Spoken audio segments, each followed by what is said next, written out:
지금도 밤에 눈 뜨면 제일 먼저 하는 게 뭔지 아십니까? 통장 잔고 확인이 아니라 차트 확인입니다.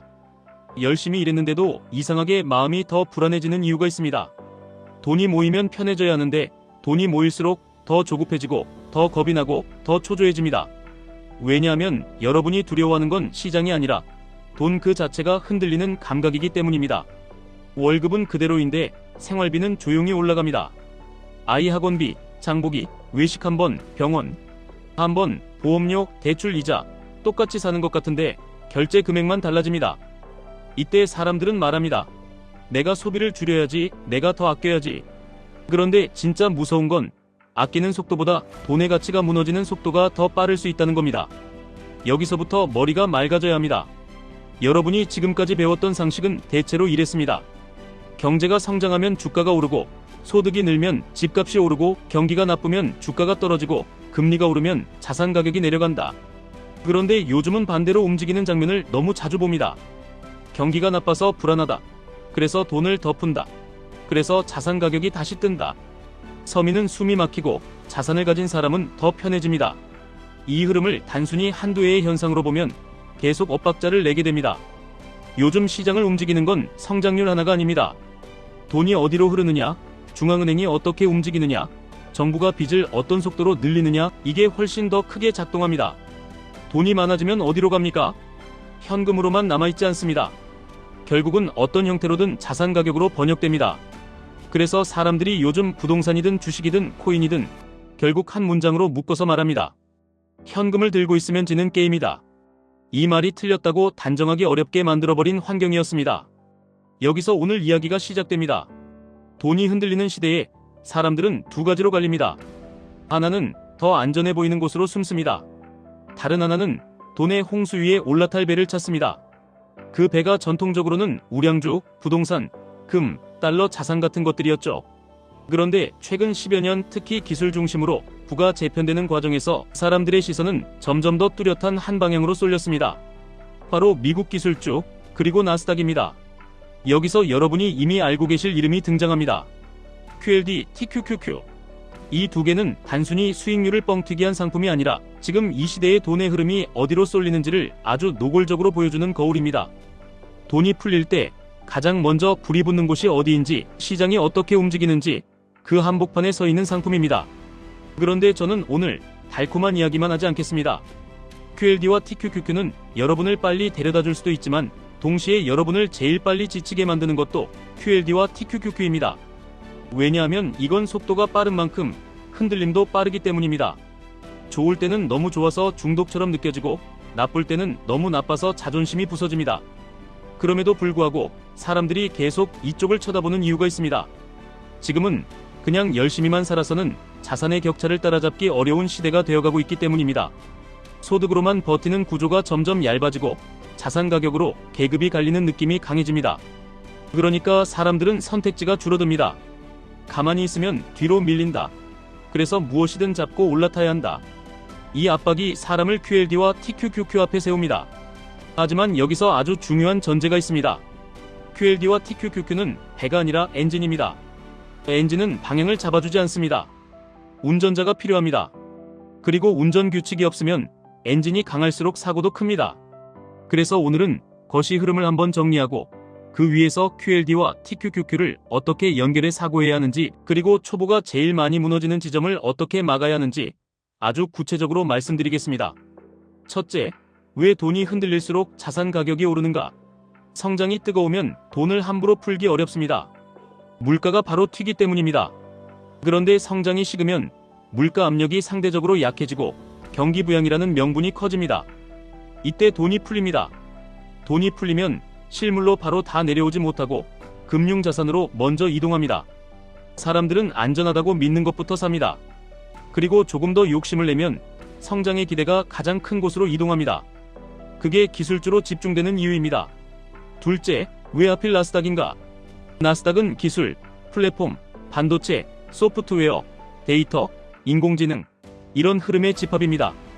그리고 이 산업들은 전통산업보다 확장성이 큽니다.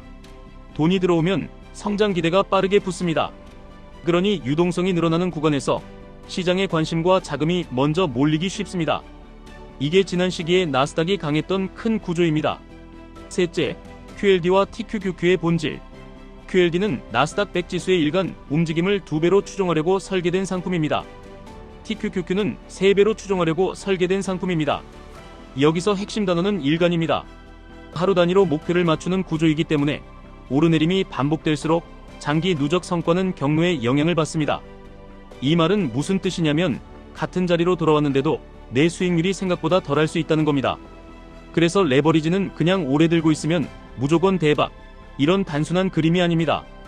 특히 큰 하락 뒤 회복 구간에서 멘탈과 현금이 동시에 필요합니다. 넷째, 사람들이 여기서 무너지는 방식. 대부분은 매수 타이밍을 못 맞춰서 망하지 않습니다. 대부분은 마음이 무너져서 망합니다. 처음엔 소액으로 들어갑니다. 조금 오르면 확신이 생깁니다. 그 다음에 비중을 키웁니다. 그 순간에 조정이 옵니다. 조정은 항상 사람이 제일 자신감 가질 때 찾아옵니다. 그때 손실을 견디지 못하고 규칙을 바꾸고 물타기를 감정으로 하고 반등이 오면 본전에서 탈출하고 다시 올라가면 뒤늦게 추격 매수합니다. 이게 레버리지에서 가장 흔한 파멸 루틴입니다. 그러면 반대로 살아남는 사람은 뭘 하느냐? 정확히 반대로 합니다. 처음부터 비중을 크게 잡지 않습니다. 상승장에서 흥분하지 않습니다. 하락장에서 계획을 꺼냅니다. 그리고 가장 중요한 것, 손실을 피하려고 규칙을 바꾸지 않습니다. 여기서부터가 실전입니다. QLD와 TQQQ를 단순히 종목 추천처럼 다루면 여러분은 반드시 피곤해집니다. 대신 시스템으로 다뤄야 합니다. 제가 추천하는 접근은 이렇습니다. 첫 번째, 계좌를 3칸으로 나누는 사고를 하셔야 합니다. 생활을 지키는 돈, 흔들려도 버티는 돈, 그리고 공격하는 돈. 생활을 지키는 돈이 흔들리면 투자는 무조건 망합니다. 여러분이 무너지는 날은 차트가 아니라 결제일입니다. 그래서 생활 방어가 먼저입니다. 두 번째, 공격하는 돈 안에서도 단계를 두셔야 합니다. QLD는 공격의 기본 엔진입니다. TQQQ는 공격의 터보입니다. 터보를 상시로 밟고 달리면 차가 먼저 고장납니다. 그러니 보통은 QLD가 중심이 되고 TQQQ는 조건부로 비중이 올라가는 방식이 현실적입니다. 세 번째, 매수의 기준을 가격이 아니라 상황으로 잡으셔야 합니다. 상승장에서 사람들은 기준이 사라집니다. 뉴스가 좋으니까, 분위기가 좋으니까, 나만 뒤처질까봐 이런 이유로 들어갑니다. 이건 투자라기보다 압박의 해소입니다. 반대로 하락장에서는 기준이 너무 엄격해집니다. 더 떨어질 것 같아서 더 기다리다가 결국 못 삽니다. 그래서 기준은 단순해야 합니다. 예를 들어 분할 매수, 하락폭 기준, 혹은 이동평균 같은 객관적 규칙, 이런 식으로 내 감정을 끼워 넣지 못하게 틀을 만드셔야 합니다. 네 번째, 레버리지는 매수보다 매도 규칙이 더 중요합니다. 사람들은 수익이 나면 더 벌고 싶어지고 손실이 나면 회복하고 싶어집니다. 둘 다 욕심입니다. 그래서 매도는 감정이 아니라 구조로 해야 합니다. 예를 들어 일정 상승 구간에서는 일부 익절에서 현금 비중을 회복한다, 혹은 과열 구간에서는 비중을 줄인다, 이런 식으로요. 이 규칙이 없으면 수익이 커질수록 결국 한 번에 토해내게 됩니다. 다섯 번째, 최악의 시나리오를 숫자로 먼저 받아들이셔야 합니다. 나스닥은 큰 폭으로 빠질 수 있습니다. 그 과정에서 QLD와 TQQQ는 더 크게 흔들립니다. 여기서 중요한 건 공포를 없애는 게 아니라 공포를 관리하는 겁니다. 최악의 하락이 와도 생활이 유지되는가, 추가 매수할 여지가 남는가, 내 멘탈이 버틸 수 있는가, 이 세 가지가 준비되어 있으면 레버리지는 무기가 됩니다. 이 세 가지가 없으면 레버리지는 벌입니다. 여기서 많은 분들이 속으로 이런 생각을 하실 겁니다. 그럼 지금 들어가야 합니까? 아니면 기다려야 합니까? 저는 이 질문이 나쁘다고 생각하지 않습니다. 다만 질문의 초점이 조금 바뀌어야 합니다. 지금이냐 아니냐가 아니라 들어간 뒤에 무엇을 할 건가, 이걸 먼저 정해야 합니다. 왜냐하면 레버리지는 맞추는 게임이 아니라 버티는 게임이기 때문입니다. 또 이런 생각도 하실 겁니다. 이거 도박 아닙니까? 솔직히 말하면 규칙이 없으면 도박이 됩니다. 하지만 규칙이 있으면 이건 변동성을 연료로 쓰는 전략이 됩니다. 레버리지는 위험한 게 아니라 무방비가 위험합니다. 그리고 이런 질문도 나옵니다. 그럼 QLD만 하면 되지 왜 TQQQ까지 합니까? 이건 성향의 문제이기도 하고 사이클의 문제이기도 합니다. 어떤 구간에서는 QLD로도 충분합니다. 어떤 구간에서는 TQQQ가 엄청난 효율을 보여주기도 합니다. 하지만 TQQQ는 항상 들고 가는 깃발이 아니라 조건이 맞을 때 드는 창에 가깝습니다.